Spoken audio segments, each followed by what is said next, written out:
Everyone, आज का topic है कार्बन एंड इट्स कंपाउंड। ये क्लास 10th का चैप्टर है, कार्बन एंड इट्स कंपाउंड। इसके बारे में हम पढ़ेंगे, कार्बन क्या होती है, उसकी प्रॉपर्टी क्या होती है, इस डिस्कस करेंगे। तो सबसे पहले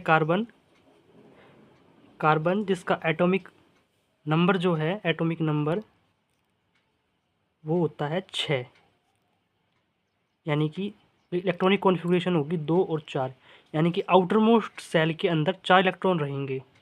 वैसे तो ऑक्टेट कंप्लीट करने के लिए 8 इलेक्ट्रॉन होने चाहिए, लेकिन ये जो है इसके पास 4 इलेक्ट्रॉन है, यानी कि 4 इलेक्ट्रॉन की इसको और ज़रूरत है। या तो ये 4 इलेक्ट्रॉन ले, 4 इलेक्ट्रॉन दे दे।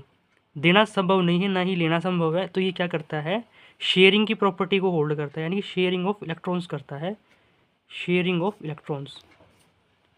हमने बताया था शेयरिंग ऑफ इलेक्ट्रॉन्स कौन सी बॉन्डिंग के अंदर होती है, कोवलेंट बॉन्डिंग के अंदर, कोवलेंट बॉन्डिंग के अंदर, यानी कि शेयरिंग ऑफ इलेक्ट्रॉन्स होता है इसके अंदर। तो कार्बन जिसका एटॉमिक नंबर 6 होता है, एटॉमिक की मास जो होता है, इसका एटॉमिक मास वो 12 होता है।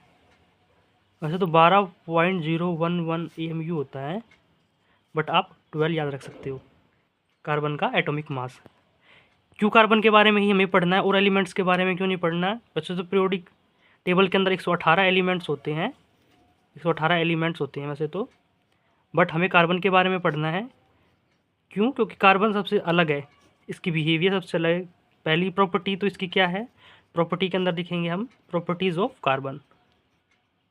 प्रॉपर्टीज़ क्या है इसकी? पहली प्रॉपर्टी है इसकी कैटिनेशन की। कैटिनेशन का मतलब है कि ये लॉन्ग चेन बना सकता है, जैसे कि कार्बन थाउजेंड्स की चैन बना सकता है, ये बहुत लंबी चैन बना सकता है। ये कैटिनेशन का मतलब ही होता है कि लॉन्ग चेन बना सकता है कार्बन। दूसरा ये टेट्रावैलेंट होता है। टेट्रावैलेंट का मतलब, टेट्रा मतलब होता है 4, वैलेंट मतलब वैलेंसी। वैलेंसी क्या होती है, कंबाइनिंग कैपेसिटी ऑफ एलिमेंट की कंबाइनिंग कैपेसिटी, कितने इलेक्ट्रॉन को कंबाइन कर सकता है। तो 4 इलेक्ट्रॉन होते हैं इसके आउटर मोस्ट सेल में, इसलिए टेट्रावैलेंट भी होता है। थर्ड इसकी प्रॉपर्टी होती है एलोट्रोप्स होते हैं इसके।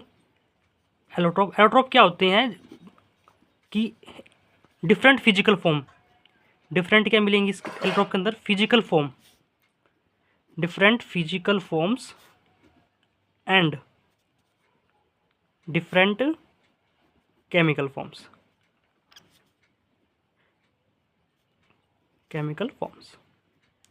कौन कौन से एलोट्रोप्स होते हैं इस कार्बन के? तो पहला होता है डायमंड, दूसरा होता है ग्रेफाइट, तीसरा होता है फुलरेंस,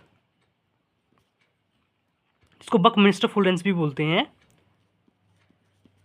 3 इसके एलोट्रोप होते हैं। अब कार्बन की ये हो गए एलोट्रोप, यानी कि इसकी फॉर्म में एग्जिस्ट करता है। बने तो कार्बन से ही है तीनों ही, लेकिन इसकी प्रॉपर्टीज़ और इसका केमिकल फॉर्म, जो केमिकल कंपोजिशन जो होता है वो अलग अलग होता है, कि कैसे कैसे ये अलग अलग प्रॉपर्टीज़ में शो करते हैं। आगे की वीडियो देखेंगे कि हम डायमंड कैसा होता है, ग्रेफाइट और बकमिंस्टर फुलरेंस कैसा होता है। ये फुटबॉल शेप टाइप का होता है C60 की फॉर्म में। हम आगे वाली वीडियोज़ में हम देखेंगे। Thank you.